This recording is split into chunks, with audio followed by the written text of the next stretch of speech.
बिस्मिल्लाहिर्रहमानिर्रहीम अस्सलाम वालेकुम व रहमतुल्लाहि व बरकातुहू। मेरी प्यारी यूट्यूब फैमिली, आज मैं आप सबसे एक बहुत ही इम्पोर्टेंट बात शेयर करने वाली हूँ।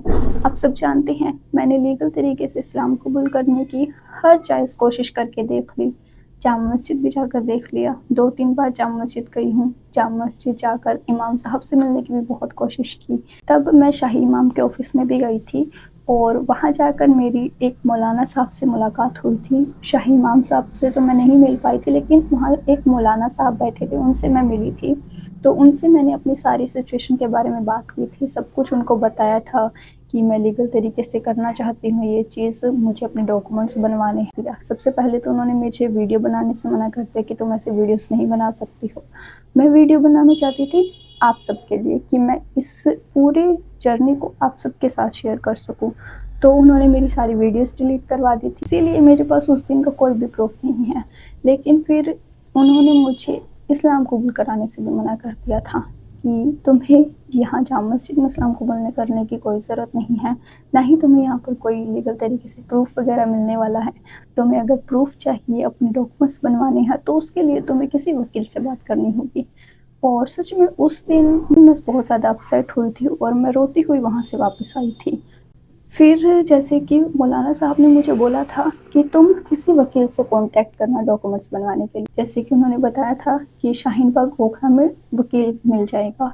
तो मैं इसी चीज़ को देखते हुए शाहीन बाग में मैंने वकील ढूंढने की कोशिश की और अल्हम्दुलिल्लाह मेरी वकील से बात भी हुई। लेकिन उन्होंने जो मुझे इसका पूरा प्रोसेस बताया है डॉक्यूमेंट्स कंप्लीट करवाने का, उस चीज़ को लेकर सच में मैं बहुत ज़्यादा हैरान रह गई। लेकिन फिर घर आकर मैंने इस चीज़ के बारे में सोचा कि अगर वकील करने से मेरी ये सारी प्रॉब्लम्स, मेरा ये जो काम है वो आसान होता है, तो एक तरफ से ठीक भी है, क्योंकि आप सब जानते हैं मैं यहाँ पर अकेली रहती हूँ, सारी चीज़ें मैंने अब तक अकेले ही हैंडल की हैं। तो ये जो मेरा लाइफ का बड़ा स्टेप है, अब इसको अकेले करने में मुझे बहुत ज़्यादा डिफ़िकल्ट लग रहा है। तो मुझे एक वकील की हेल्प तो लेनी ही पड़ेगी, बिना वकील के मैं ये पूरा प्रोसेस नहीं कर पाऊँगी। और जो प्रोसेस मुझे वकील साहब ने बताया कि पहले मुझे क्या करना पड़ेगा, जैसे कि पहले तो एक एफ़िडेविट बनवाना होता है, उसके बाद फिर हमें ऐड वगैरह देनी होती है न्यूज़पेपर में। उसमें 2 ऐड दी जाती है, एक हिंदी में, एक इंग्लिश में। उसके अलावा ऐड देने के बाद हमें एसडीएम गवर्नमेंट ऑफिस में अप्लाई करना होता है फ़ाइल को। वहाँ से फ़ाइल हमारी क्लियर होती है या फिर रिजेक्ट होती है, ये थोड़ा टाइम लगता है इस चीज़ में। तो मैं सच में इस चीज़ को लेकर बहुत ज़्यादा कंफ्यूज हूँ कि मैं क्या ये प्रोसेस खुद कर पाऊँगी अकेले, या फिर वकील करना मेरे लिए ज़रूरी होगा। क्योंकि अगर मैं ये चीज़ें खुद भी करती हूँ तो सबसे पहले मुझे कोर्ट कचहरी में जाना पड़ेगा। वहाँ पे जो नोटरी वाले बैठे होते हैं, उनसे मुझे एक हलफनामा एफिडेविट बनवाना होगा। उसके बाद फिर मुझे न्यूज़ वाले ढूंढने पड़ेंगे, किसी न्यूज़ वाले से बात करनी पड़ेगी कि मुझे अपनी ऐड देनी है। फिर वो उनका क्या प्रोसेस होता होगा वो मुझे पता चलेगा। उसके बाद ऐड वगैरह दे के फिर मुझे गैजेट वगैरह बनवाना होगा, वो भी वहीं से बन जाएगा। जो कोर्ट कचहरियों के बाहर होते हैं बैठे हुए, उनसे बन जाएगा।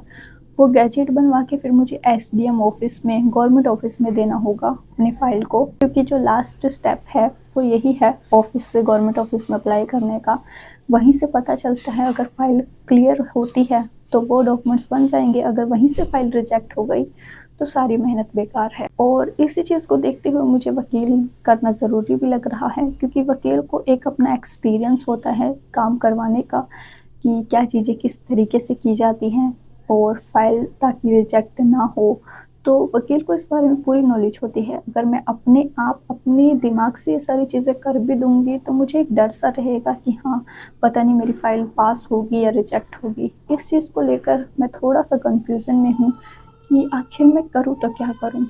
एक तरफ सोच रही हूँ कि मुझे अपनी आइडेंटिटी का प्रूफ, अपने डॉक्यूमेंट्स बनवाना बहुत ज़्यादा ज़रूरी है। अगर मैंने ये स्टेप अभी नहीं लिया तो आगे चलकर मुझे बहुत ज़्यादा प्रॉब्लम होने वाली है। दूसरी तरफ सोचती हूँ कि मैं ये खुद कैसे करूँगी, वकील करूँगी तो उसका जो खर्चा होगा, जैसे कि मैं आपको फ़ीस के बारे में बताऊँ, जो मेरी वकील से बात हुई थी, उन्होंने अपना चार्जेस ही 10,000 के करीब बताए हैं। इसी चीज़ को लेकर मुझे बहुत ज़्यादा टेंशन हो रही है। जैसे कि अब मैं यहाँ पर रहती हूँ तो मुझे यहाँ का हर महीने का खर्चा निकालना ही बहुत मुश्किल हो जाता है। अब जैसे कि हर महीने का रेंट देना होता है, उसके बाद डेली के खर्चे भी होते ही हैं, तो वो सब निकालना ही मेरे लिए बहुत ज़्यादा डिफ़िकल्ट है। उसके बीच में मैं ये डॉक्यूमेंट्स बनवाने में जितना भी खर्चा आएगा उसको कैसे अरेंज कर पाऊँगी। अब जैसे कि मेरी जो यूट्यूब से पेमेंट है, मेरी लास्ट दिसंबर में आई थी। दिसंबर के बाद जनवरी, फरवरी, मार्च, अल्लाह की कसम 3 महीने हो गए हैं मेरी कोई यूट्यूब से पेमेंट नहीं आई है। अगले महीने मेरी यूट्यूब से पेमेंट आने की थोड़ी उम्मीद है। उसमें भी जो मेरे अभी तक के जो डॉलर बने हैं वो यही बने हैं $130 के आसपास। अब $130 को हम अगर इंडियन रुपीस में कन्वर्ट करते हैं तो आप इसको डिवाइड करके देखें कितने बनते हैं। जैसे कि अब जो $1 है उसका इंडियन प्राइस है 94। अभी की डेट में ₹94 का डॉलर हो चुका है, लेकिन आगे चलकर जैसे कि डॉलर घट भी रहा है, बढ़ भी रहा है, ईरान और इसराइल की जो लड़ाई चल रही है अमेरिका की, तो उसके बीच में डॉलर पर भी इफेक्ट पड़ रहा है। कभी घटता है तो कभी बढ़ता है।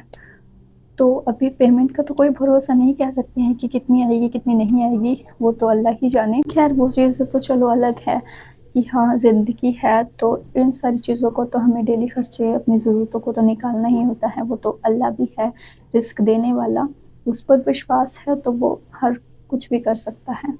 लेकिन मैं तो आप सबसे ये बात इसीलिए शेयर कर रही हूँ कि मैंने जो अपने डॉक्यूमेंट्स बनवाने के लिए अपना फर्स्ट स्टेप था वकील से बात करने का वो लिया है, और वकील ने मुझे ये पूरा प्रोसेस समझाया है। इस बीच में मेरी वकील से क्या बात हुई है फ़ीस को लेकर, डॉक्यूमेंटेशन को लेकर, ये सारी चीज़ें आज मैंने आप सबसे शेयर की हैं। तो आप सब मुझे कमेंट करके ज़रूर बताना मेरे लिए क्या स्टेप सही रहेगा, वकील करना या फिर खुद से प्रोसेस करना। आपका एक कमेंट मेरे लिए बहुत ज़्यादा हेल्पफुल हो सकता है। अगर आपको इस चीज़ की नॉलेज है या आपका कोई रिलेटिव वकील से रिलेटेड कोई भी काम करवाता हो तो प्लीज़ मेरी हेल्प ज़रूर कीजिएगा। अब भी मुझे सच में आप सबकी बहुत ज़्यादा ज़रूरत है, क्योंकि आप सबके अलावा ना मैं ये चीज़ें किसी और से शेयर कर सकती हूँ, ना ही मेरी यहाँ पर कोई और हेल्प करने वाला है। इसीलिए मैं आप सबसे अपनी हर बात को शेयर करती हूँ। आई होप आप सब मेरी सिचुएशन को समझने की कोशिश करेंगे और इस वीडियो को शेयर भी ज़रूर करना अपने रिलेटिव में। क्या पता आपके एक शेयर करने से आगे मेरी ये वीडियो पहुँच सके और वो लोग मेरी हेल्प कर सकें। तो मैं आप सबके कमेंट्स का, मैसेजेस का इंतज़ार करूँगी इंशाल्लाह। तो बस अपना सपोर्ट ऐसे ही बनाए रखना और मेरे लिए ज़्यादा से ज़्यादा दुआएं ज़रूर करना। अल्लाह ज़रूर कोई ना कोई नेक रास्ता दिखाएगा। उस पर विश्वास है, अब तक उस पर ही विश्वास रख कर यहाँ तक पहुँची हूँ, तो आगे भी इंशाल्लाह बेहतर ही होगा। इसके साथ ही आप सब अपना ख्याल रखिए, खुश रहिए। अल्लाह हाफ़िज़।